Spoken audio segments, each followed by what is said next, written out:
Hello students, आज की video में हम डिस्कस करेंगे कि मेरी क्या स्ट्रेटेजी रही that help me score 165 marks in chemistry. तो आप सबको बताइए, केमिस्ट्री के तीन पार्ट होते हैं, जैसे कि physical chemistry, organic chemistry and inorganic chemistry, और इन तीनों ही पार्ट्स की अलग अलग स्ट्रेटेजी रहती है, स्लाइटली डिफरेंट स्ट्रेटेजी रहती है। स्ट्रेटेजी डिस्कस करने से पहले मैं एक बात बता देना चाहता हूँ कि हर एक टॉपिक एनसीईआरटी से ही आएगा। केमिस्ट्री का कोई भी टॉपिक हो एनसीईआरटी से बाहर नहीं आएगा, चाहे वो फिजिकल केमिस्ट्री हो, ऑर्गेनिक या इनऑर्गेनिक। तो एनसीईआरटी ही स्टैंडर्ड बुक है जो हमें तीनों के लिए करनी है। पहले डिस्कस करते हैं फिजिकल के अंदर कैसे हमें पढ़ना है।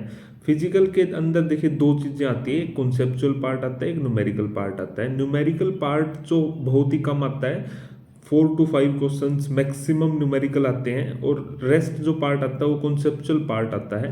न्यूमेरिकल आपको पीवाईक्यू से, पीवाईक्यू के अंदर जितने भी न्यूमेरिकल है they are sufficient, they will cover your whole syllabus. PYQ से बाहर आपको कोई न्यूमेरिकल नहीं करना है।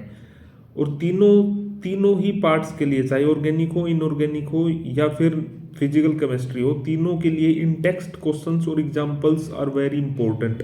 तो वो आपको तीनों के लिए करने हैं। इन टेक्स्ट क्वेश्चंस और एग्जांपल्स आपको नहीं छोड़ने हैं केमिस्ट्री के अंदर, they are very important. Next अगर हम डिस्कस करें conceptual part of the physical chemistry, वो आप इजीली एनसीईआरटी को रीड करेंगे, आपका कॉन्सेप्चुअल पार्ट कवर हो जाएगा। और पीवाईक्यू के अंदर भी काफ़ी अच्छे क्वेश्चंस हैं जो आपको कॉन्सेप्चुअल पार्ट को कवर कर देंगे। तो ओवरऑल फिजिकल केमिस्ट्री के अंदर आपको पीवाईक्यू करनी है और एनसीईआरटी को रीड करना है। That will help you lot with the physical chemistry. अब बात रही इनऑर्गेनिक और ऑर्गेनिक केमिस्ट्री की। देखिए, इनऑर्गेनिक और ऑर्गेनिक केमिस्ट्री मेमोराइजेशन पे डिपेंड करती हैं दोनों ही। Organic chemistry have little bit of conceptual part, but most of the part is memorisation only. तो हम conceptual पार्ट को, जैसे SN1 mechanism, SN2 mechanism, elimination, addition, ये कॉन्सेप्चुअल पार्ट है। Rest of the part memorisation है, name reactions, they all are memorisation based reactions. So हम discuss करेंगे इसको कैसे करना है। तो इनऑर्गेनिक केमिस्ट्री के लिए आपको एनसीईआरटी को रीड करना है। एनसीईआरटी को रीड करना है, उसे रटना बिल्कुल नहीं है। लास्ट ईयर के जेई मेंस के 5 इयर्स के क्वेश्चन करने हैं और पीवाईक्यू नीट के करने हैं। जेई मेंस के लास्ट के 5 इयर्स के questions and PYQ that will be serve as a note for you in the inorganic chemistry as well as organic chemistry. तो ऑर्गेनिक और इनऑर्गेनिक दोनों ही केमिस्ट्री के अंदर नोट्स आपको क्या होंगे, पीवाईक्यू और जेई मेंस के पिछले 5 इयर्स के क्वेश्चंस, वो आपको नोट्स की तरह सर्व करेंगे।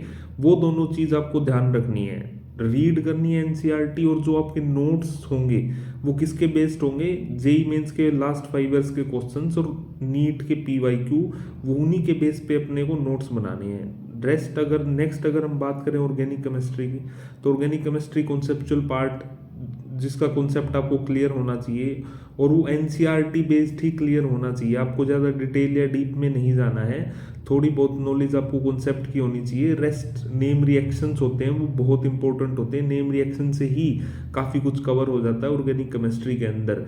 और जहाँ तक बात रही कॉन्सेप्चुअल बेस्ड क्वेश्चंस की, तो नीट की PYQ are very much sufficient to cover that your concept, as well as JEE means last 5 year questions will build your concept very good।